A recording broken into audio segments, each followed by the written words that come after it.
Hello YouTube, welcome back to Yassif Lap Guides. My name is Sir Foch and today we are taking the Ferrari 296 around Imola. Ferrari home track would be fitting if the Ferrari was really good here. Is it really good here? Short answer, no. Long answer, no. This is probably one of the worst car track combos to really drive in the sim. By itself, it might not seem so bad, but when you put it together, actually driving this car in a race, it is actually properly painful. The car doesn't handle curves well at all compared to all the other cars, and on top of that, it has really bad acceleration. And on a track that relies purely on acceleration and handling curbs, that, as you might imagine, is a really bad combination.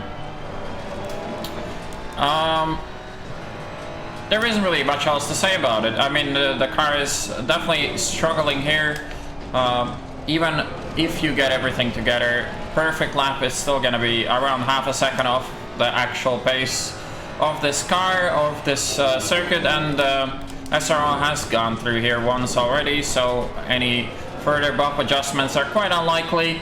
So this is always going to be damage limitation. There really isn't much else to it. The car is just not capable of winning anything competitive on this circuit. That being said, there's always a possibility that you can limit the damage. I choose to run rather low wing, 8 wing here, to at least counter that bad acceleration and not be driven around by everyone and everything on this main straight. But let's talk about the braking references. For turn 1, we're looking for the side road on the right, and because of the low wing, we've got to brake right at it. Down to second gear, we can half car these curbs. The car really isn't happy about it. For the next chicane, we are braking between 150, can dash it down to third on the entry already. Brake right after, down to second, and get on power. Here we're lowering the TC braking just at a 50-meter board. Try not to miss the apex though. The tires are still a bit on the cold side. Go back to higher TC for the rest of the circuit. Braking here just before the 50-meter board.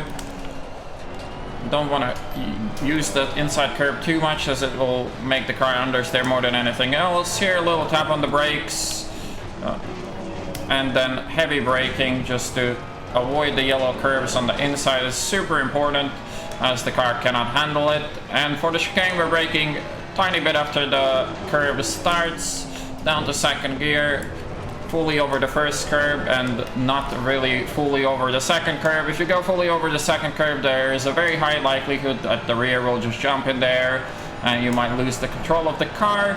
Here we're braking at a 100-meter board just before it, down to second gear, and for the last corner is just a little tap on the brakes. Running those inside curves is generally not that great, as you can see on the delta there. But yeah, that's roughly the lap. Alright, so here is the setup. Running a little bit of negative toe on the rear, not too much though. Traction control, we're messing between 4, 5, and 6. Going back to pad 1, I still can't decide which pad is better. Here's our mechanical. Kind of classic 1.9 Ferrari mechanical grip, apart from the bump stop rate, but I feel like it's slightly better over curbs. This way, pretty standard dampers. 1.9, it might look a bit stupid, but if it works, it ain't that stupid, I guess. Well, anyway, this is our ride height, 60 front, sacrificing a lot of front ride height, and still the car isn't very good over the curbs. Really not much to do about it. The higher you go, the worse the car will handle in the corners, so there isn't really any winning combination. There's only losing ones, and at least with the 8 wing, our top speed is not pathetic, so we can try to defend ourselves from some of the cars that are not like way faster on the straights, which there are a lot of, but then again, those cars should never be behind you in the first place. But yeah, generally the strategy for Imola is always damage limitation in this Ferrari as well as it was in the 488. So nailing the quali and then just trying to find some clean air to lap your pace is the only way to really go about it. Very important to put in quite a bit of practice here, as it is very easy to munch a curb a little bit too much and lose everything. So yeah, quite a painful combo. I'll leave you with a hot lap. There's definitely a bit more time in that hot lap, but is what it is. Anyways, I hope you enjoyed this rather depressing video, and I'll see you on the next one.